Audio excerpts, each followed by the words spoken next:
we meet, eyes that see so deep, endless hours, no sleep. Hello, vampires, and welcome back to Mystic Falling, a weekly recap podcast of CW's The Vampire Diaries from two elder millennial women who, surprisingly, have never watched the show before. I am Beth Elderkin. And I'm Abby Kindler. And today we are diving into Season 1, Episode 8, 162 Candles. The first of what I've heard is an annual tradition of having an episode around Stefan's birthday. Okay, I love that. That's adorable. That I makes like me happy. it's a good framing device, and it kind of gives them an opportunity to see how he's grown and changed year on year and how everything around him has grown and changed. Mhm. Of course, for this first one, obviously a play on 16 Candles. Not a good one, but No. it's there. Yeah, kinda. So, Abby, why don't you take us on an adventure through Stefan's birthday celebrate? His birthday bonanza. This originally aired November 5th, 2009. Directed by Rick Boda, written by Barbie Kilgim and Gabriel Stanton. All right. So this whole episode starts up. I will say that I had to rewatch this episode a bunch because my DVD player decided to just throw a fit, and I kept losing audio for just speaking, which was strange, and it would just play music. So I got a lot of music while I was trying to troubleshoot. And I was trying to troubleshoot during this first scene until I realized there was no talking for like the first 2 minutes. Stefan wakes up and finds that his bestie, Lexi's there. Yay! And Yay! she's learned some creepy tactics from Damon, and she like pounces on him and is scary. And he's like, oh, Lexi, oh my God, you're so spooky. And they're just like, they're old friends, they're old besties. And she still drinks human blood, but she's drinking it out of a bag like a cool girl. She is 350 years old. I got cool blonde girl vibe from her. Like she's the friend of a guy that you like. And so you're not sure if you should be worried about her because she's stunning and awesome. Yes. You're just like, ah. She's 350 years old, so she's got a lot of, like, old stories. She does not give the vibe of an almost 400-year-old vampire. She almost seems like the same as Stefan. I do love that in this universe so far, I've yet to see a vampire that shows the march of time. Yeah, we don't have ennui vampires yet. Beyond, I mean, Stefan and Damon both have the ennui a bit, but the full exhaustion of existing, like that's not Lexi's vibe. Like Vex, And being, yeah. No, and she's not bored by stuff. Like, she's still like, oh, are we gonna go drink with a bunch of teenagers? I'm in. It's one of my favorite, like, Family Guy lines. Aren't you a little old to be drinking illegally? But yes, and it's interesting to see like the side of Stefan very quickly come out because it's refreshing. Because you can. That said, you know, it also kind of took me aback a little bit because I'm like, this part of him was there the whole time, but he's not showing that to Elena. Like, there's this fun part of him, and he's just closing it off. So it's there. It has the potential, but he's just not showing it to the woman that he really cares about. A side of him that she would appreciate as a teenager who just kind of wants to have a good time and not. At one point, he leans in this episode. He's towering over her and like pushing his forehead forward, being like, "You shouldn't be around me. Don't be around me." And it's just like, this is a lot. Just go play pool with her or something. Like, there's got to be something that breaks up this insanity. Go dance. Go dance. Go have a good time. He dances with Lexi. I'm getting ahead of myself. We do learn that Lexi, not a fan of Damon in any way, shape, or form. She calls him on his BS. She's exhausted with him. Yeah. And basically threatens to kill him, which I assume she does constantly.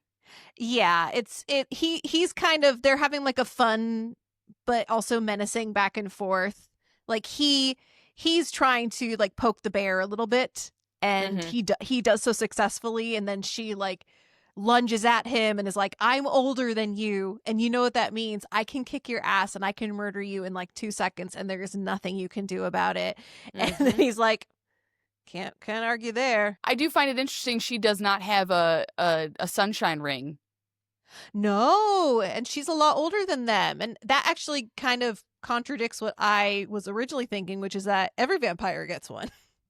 No, apparently there is some special brotherly lore that we need to learn about where these rings came from and why they're humongous and they only have them. So Elena comes over. This whole episode makes me laugh because Elena just keeps being like, I'm going to stay away from you, and then doesn't. She's like, I'm going to stay home, and then doesn't. She is anxious attachment. I've learned what that is from TikTok, and I believe Elena has it. Yeah, at one point she tells Bonnie that she broke up with Stefan, and my first thought was, did you? Are you sure? We broke up, but I still see him constantly, and we're together all the time, and we're kind of constantly fighting about whether or not we should be near each other, even though I go to him constantly. Just, I'm here. I shouldn't be here. It's very Christian Grey and or Edward and Bella Swan. It's very Twilight, 50 Shades-esque. Like, you can't be with me. I'm too dangerous. Just stay away from me. My life. I do love that we do get a comment that Stefan loves Elena. We're like 6 episodes in, right? 8 episodes in. He loves her. That's a lot, but okay. Yeah, especially because it's his first woman he's fallen in love with, apparently, since Catherine. So it's been 140 years. And it happens to be a woman who looks exactly like the woman he was in love with before, which Lexi calls him out on and is like, you need to explain this shit. What is happening? Yes, because our girl Elena shows up to confront Stefan and be like, hey, man, we need to stop hanging out, but I'm going to go to your house. And then there's Lexi in a towel looking stunning. And she's like, oh, Lexi didn't know that Elena looked like Catherine until that very moment. And she plays it perfectly. She's just staring at her like all of the puzzle pieces are starting to fall together. She's just, oh, okay. All right. I got to go beat this man with a shoe because something's wrong. And I think it's also a little shocking for her because I imagine it's like feels like she's seen a ghost. And, for sure. She did not expect Elena to look exactly like Catherine, and she knows Catherine and clearly has a history with Catherine and thinks she's a psychopath. So yeah, it was interesting. I was a little bit worried we were going to get the rivalry dynamic. I was relieved that quickly dissipated, and that it was very much established that she was just cool BFF. Listen, Lexi proves once again she is a girl's girl. And by once again, I mean just the whole time. Like, you can tell that she doesn't have any feelings towards them. I mean, maybe she did at one point, but they just clearly have a nice relationship. It's fine. And she's not going to stand in the way. She's not going to be weird and jealous. And because she's like 350 years old. Why would she? Yeah. Why would she care? But while that's all happening, there's a questioning scene trying to figure out about Vicky's disappearance, and basically it all comes down to, guess she ran off. Damn, that's it. Yeah. Yeah, and it's hard I'm guessing that the sheriff does not believe them, but this whole scene was very weird and weirdly shot, and I can't explain why. I think it was the finishing each other's sentences thing that we were getting. I think that's what it was, because that's not something we've seen in the show. But I think that's also, and this might be just me reading too much into it, as I tend to do, I think that proves to the fact that at least 2 of them had their minds kind of moved around to understand the story differently. So they're all explaining the exact same story because one of them engineered a lot of that story. And so I think that's what our good sheriff is probably clocking of, Yes, and Jeremy, he's a different boy.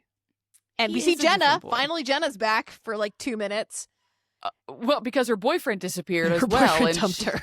Her boyfriend dumped her, and she's just like, I guess I have to go hang out with my adoptive children now. Damn it, my boyfriend left. The boy I didn't want to date in the first place.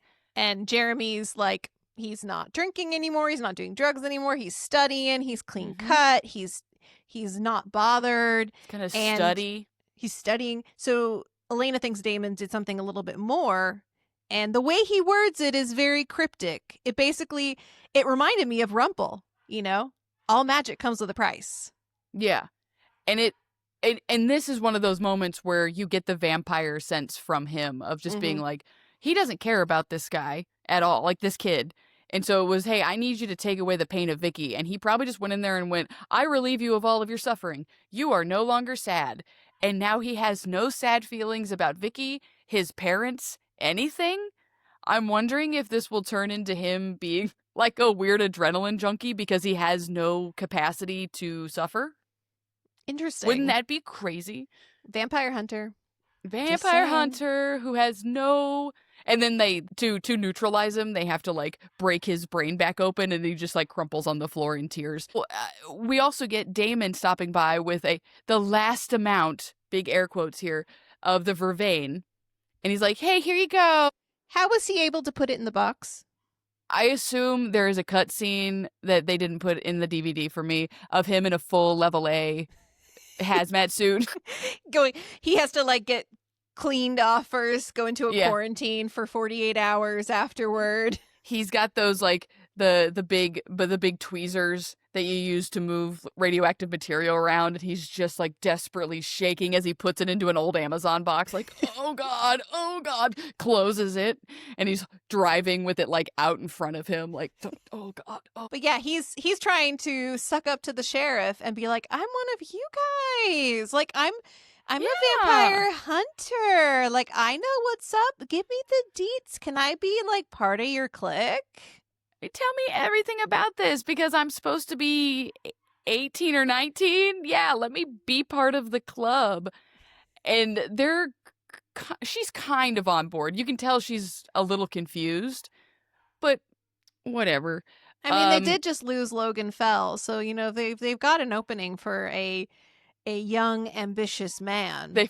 They've put up the bid for his position, so we just got to figure out who wants to bid into the job. Meanwhile, Bonnie needs to leave Graham's house because apparently they don't like it when they did she say it was her dad doesn't like it when they hang out for too long because, she starts getting ideas and magic, and we can't have that. And before she leaves, her Graham says, don't tell a single soul about this. And Bonnie goes, absolutely. Goes immediately to Elena's house and shows her powers. There were so many ways that Bonnie could have demonstrated these abilities.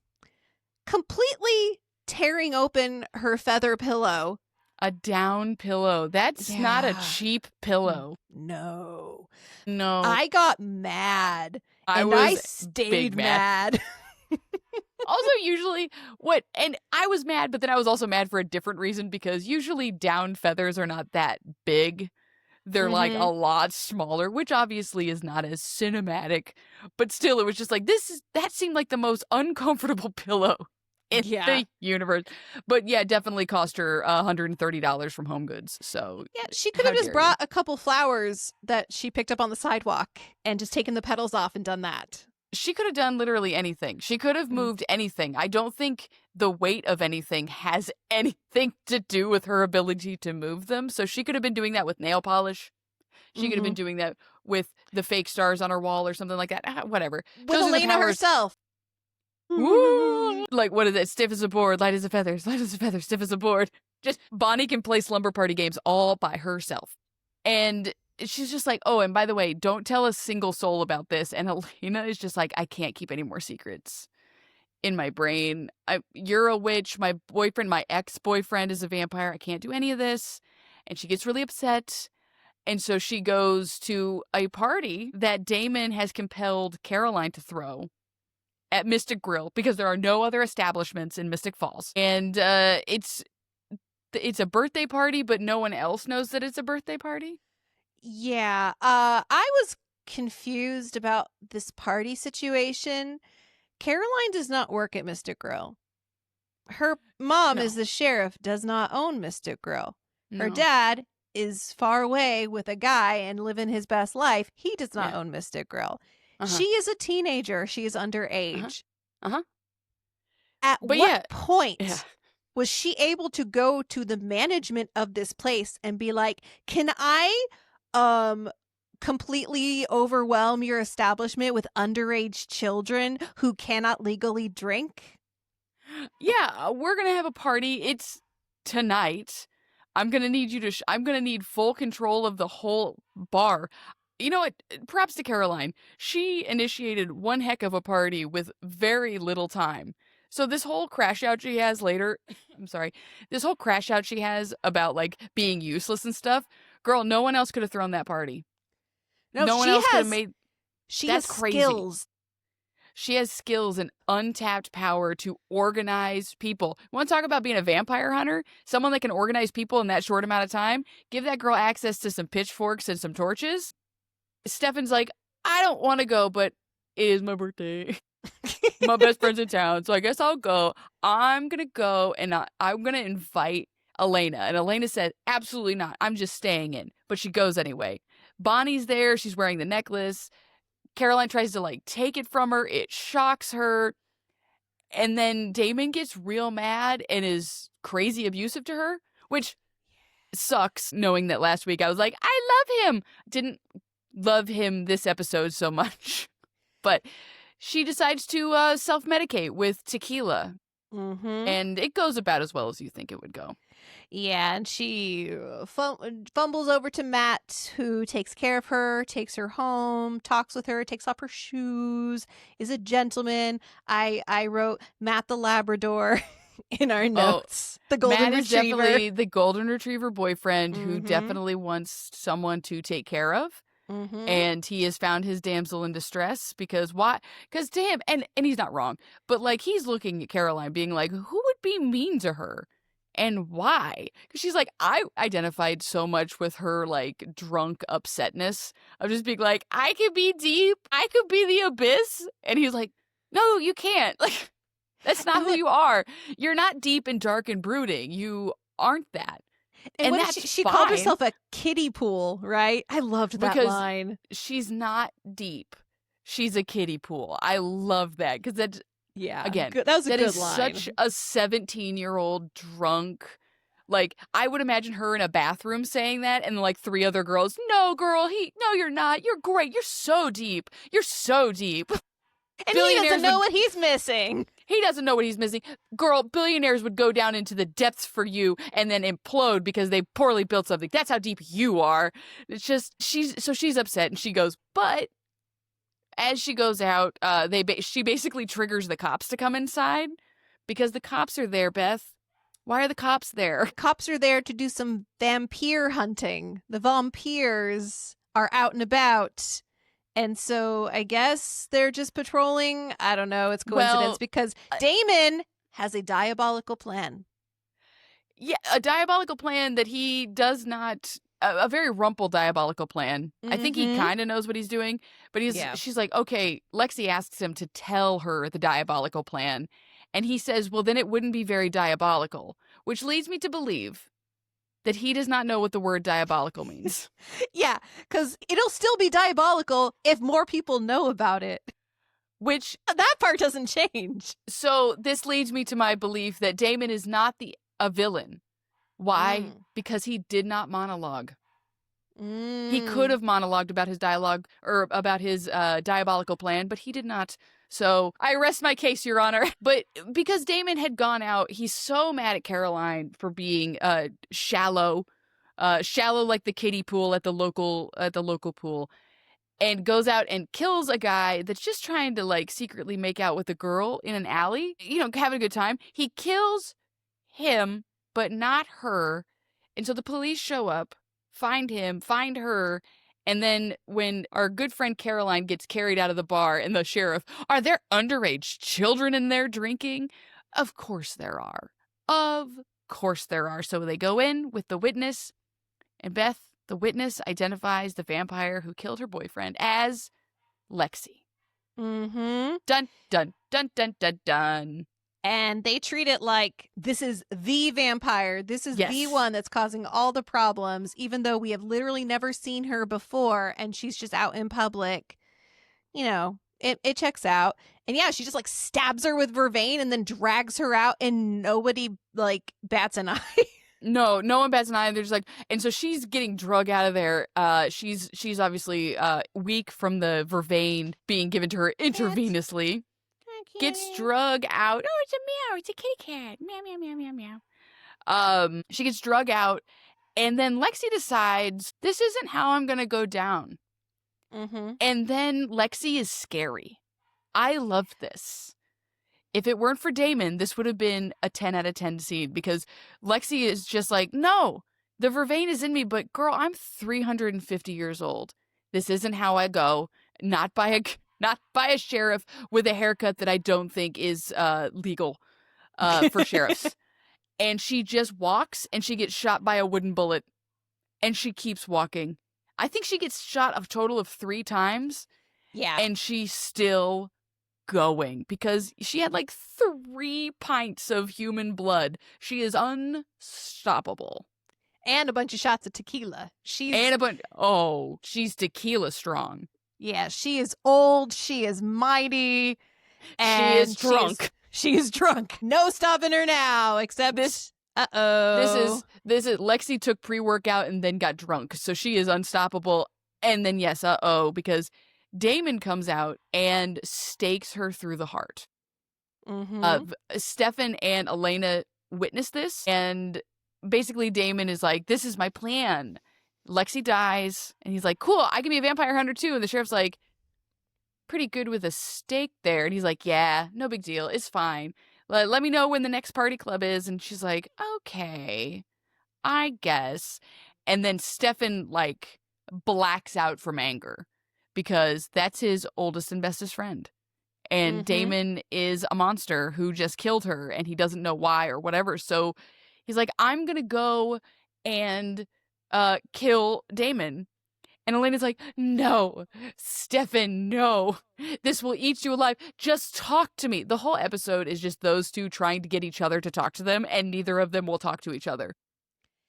Yeah, I didn't care much for Elena in this episode. I did not feel like she had a lot of agency. I felt she was reacting mostly. Yes. She was not proactive in, like, anything that was going on.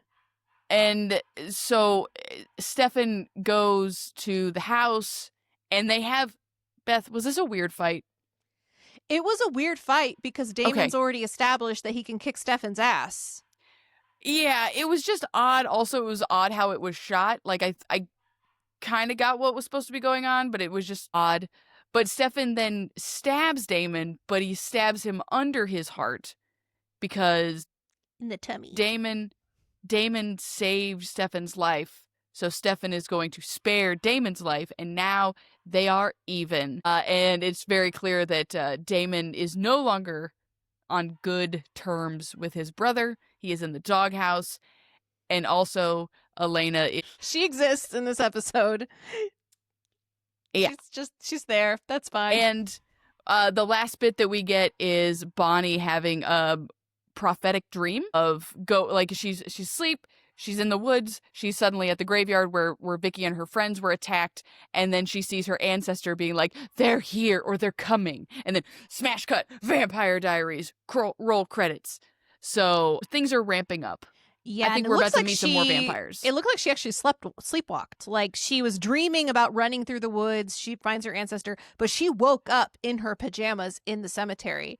Like she, in a fugue state, left the house and ended up there. Or she apparated. That was my opinion anyway. Or she apparated there because she's crazy powerful with her crazy amulet.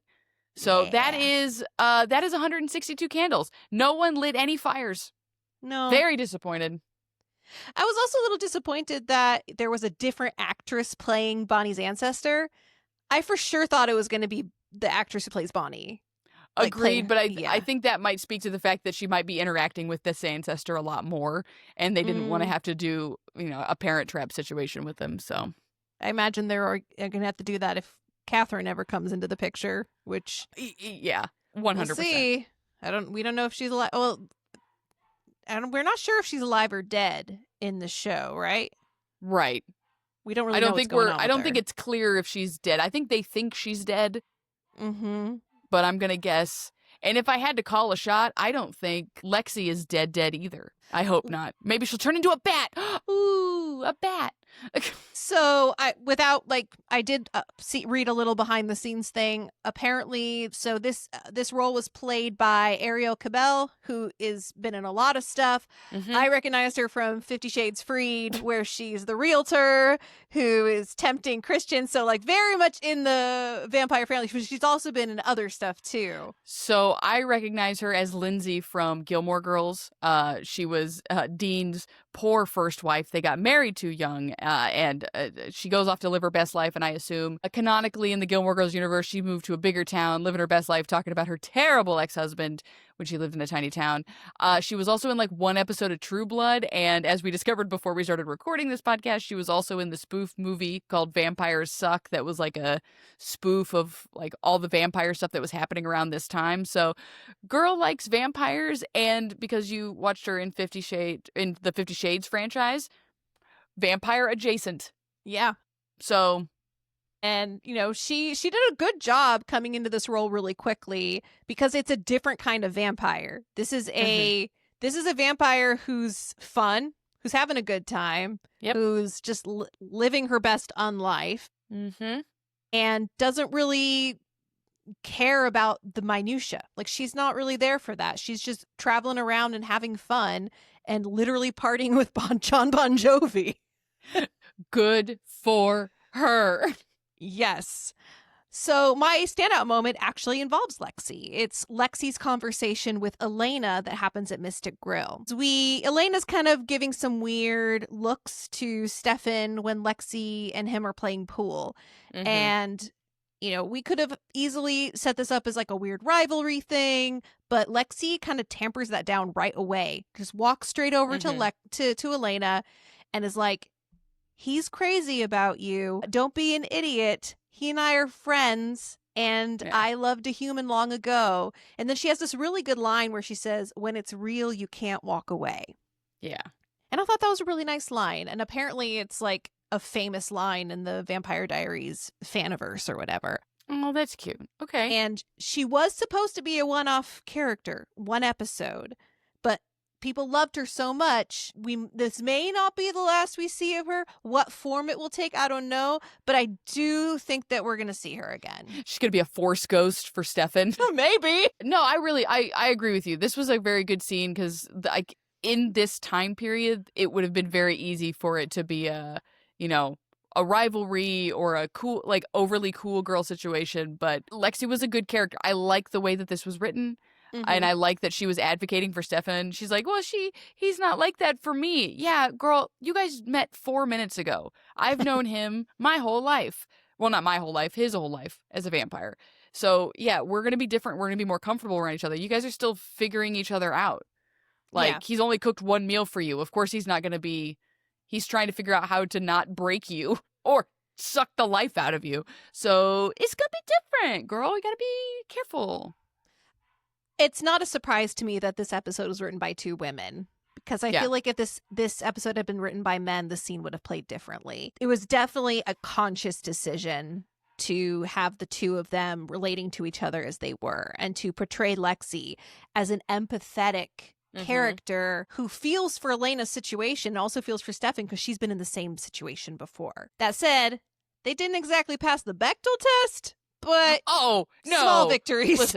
Listen, yeah, like didn't pass the Bechdel test, but also wasn't an abomination. Yeah, literature. So like, and you know what? Whatever. We're gonna talk about boys. It's a romance show. Like it's gonna be what it is. I didn't need them talking about quantum physics, but like, again, this was such a much more rare moment in this time. Like I think if you watch it through the lens of when it was aired, that's a big deal. Which is, I think, also like them killing her off that soon was really indicative of that. They were just going to be like, oh, we're going to just toss her in here and she's going to say a bunch of cool stuff and then she's just going to exit. And everyone's like, we love her. We got to bring her back. We got to do more with her.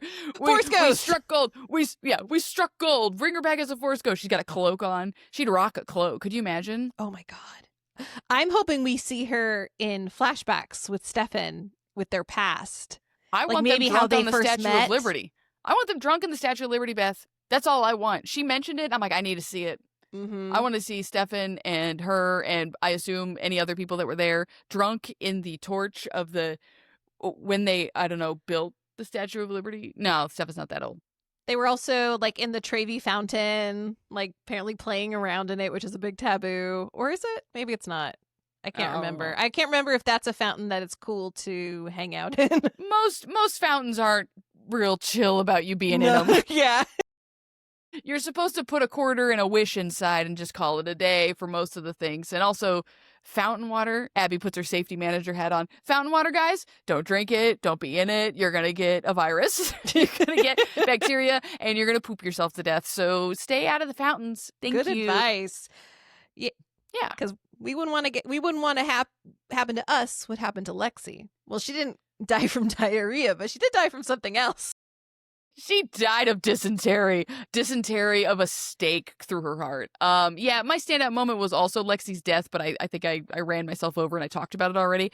I just really enjoyed the show of her power and the idea that how strong vampires in this universe could be if there's not another vampire Rumpelstiltskin planning this out to murder her, because that cop was about to die. The sheriff was about to be a dead person very quickly because Lexi was hurt and drunk and hurt.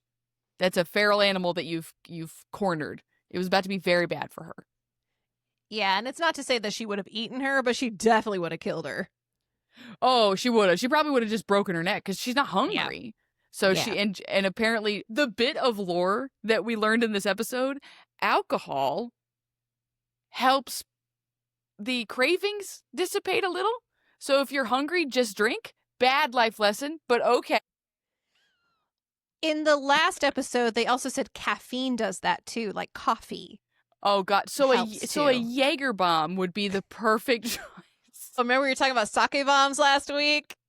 Jaeger bombs were my vice. When I was 19, Jaeger bombs were my vice. I still, to this day, cannot neither drink Jaeger nor Red Bull because of the gallons of it that I put in my system. I was such a square. I maybe had 2 or 3 drinks before I turned 21. No, we went. Yeah, no. I was such a square. Well, I didn't really. I will say just to clear my slate here, I didn't drink a whole bunch, but then my friend and I won tickets from a lip sync contest that we did. It's a whole story, and we ended up down in Florida, which then we ended up in Daytona because her dad had points for her hotel, and her 2 older sisters took us down there so that we didn't get lost because we would have. We were. And we just went to a bar that served us much like the way the Mystic Grill did. And it was, I need something that I can drink really fast. And some guy said Jaeger bombs. They didn't taste terrible. And when I tell you the volume of them I drank while we were down there, and if I drank them now, I'd be in the hospital. I drank them down there at 19 and I was unstoppable. I didn't even wake up hungover. I was the kind of drunk you can only be when you're like 20. You want to know the one I had a lot? What? I don't remember the name of it, but it was a shot of whiskey into Red Bull. Yeah. Woo! Listen, hard liquor and caffeine is just such a potent mixture. It's why Four Loko killed most of our generation, Beth. Yeah. If you had Four Loko, I am sorry. An original Four Loko. An original Four Loko is like current Cutwaters. Yeah. But like I think a little bit worse because I don't know if Cutwater has caffeine. I'll look into it. Anyway, what were we talking about? Well, let's talk about fashions now because I really want to talk about Lexi's rhinestone Henley-esque shirt that she's wearing. Her whole costume in this episode is bonkers to me. Her fashion choices. So I keep going back to Damon's comment about not keeping up with trends. This is not a lesson they learned from Lexi. Lexi was wearing the most 2009 skirt I've ever seen in my life. It had ruffles, and it was a mini skirt. That's such a 2009 skirt, I can't even explain it to you. Yeah. Yeah, like the flounce. It's a 2009 flounce. Ah, yes. Flounce. What a good word. Everything about the way Lexi dressed and acted, the only bad thing I will say about poor Lexi is just the amount of like extensions that they put in her hair. It was so heavy for no reason. Yeah, and like we were looking at pictures of her before we started taping because who doesn't want to look at beautiful women? And oh my God, she's gorgeous. And she has a bob and it looks so freaking good. It's like, why didn't you just let her have that hair? Like, why did you need to make her hair? I get it. 2009. Everybody's hair was down to their butt. Oh, and yeah, no layers, no anything. Yeah. So one of my favorite things canonically about Twilight is that apparently their bodies never change at all and their hair does not grow, which then leads to a lot of questions about the fact that the Cullens in the movies have different hairstyles as they go along. Through each movie, they have different hair. And so there's just like a fan theory that they're all wearing wigs. So I would love the idea that like Lexi's actually bald. That's just a big ass wig she wore. Because when she got out of the shower and she was just in a towel, her hair wasn't clipped up. No. It was just fully down. So like she got out, popped the wig back on her head and continued going. So maybe it wasn't extensions. Maybe it was just a wig, a busted wig. Were there any other fashion moments that inspired you this episode? You know what? I feel like for everything that we got, we did not get a lot of the fashion forward stuff. Everyone was kind of neutral. Lexi stood out because of who she was, but everything else was just kind of in the background. Everyone was wearing some darker colors. Even Elena was wearing like a layered situation that was all pretty dark, so you couldn't even see it because we're in the Mystic Grill, you know, the hotbed of club dancing. Could you imagine, Beth? You're like, you know what? It's 8:00 on a whatever day this is. I'm gonna go to the Mystic Grill. I'm gonna go get myself some cheesy fries. And you go in there and there's just a bunch of like 17-year-olds drunk having a dance party. I'd never go there again. Yeah, no. And watching that scene did make me chuckle because that was the dancing of extras who have no music to dance to. Oh, for sure. Yeah. And I love when I see that in scenes. Like it mostly happens in television. Mm-hmm. Usually in like a film, they'll give them something because they'll also do a lot of ADR. Yeah. But man, it's just like, they're just like, this is my jam. Yeah. Yeah. The one fashion thing I will point out is I did like Caroline's dress at the party. Oh, she looks amazing in blue. I do want her hair to be a little bit of a darker brown, but I also know it's of the time. A darker blonde. It's so platinum. It washes her out. Oh, listen, Caroline's, I talked about this before. Caroline is 100% watching Girls Next Door. And like really into the whole Playboy bunny scene, even though she is our angelic character. So she's like, yeah, I want to look like Holly. Just as blonde as you can go. Blonde, blonde, blonde, blonde, blonde. Because, you know, I was there. I get it. I feel you. I understand. It was all very golden, platinum blonde. Like now, if you go platinum, you want to be silver. You want the Daenerys Stormborn, Daenerys Targaryen, silver, almost like purplish, silver gray hair. But in the early 2000s, it was a gold platinum. Yeah, but I feel like she needs more of a honey blonde. Or even like a strawberry blonde to match her complexion because she has a gorgeous, very pale complexion.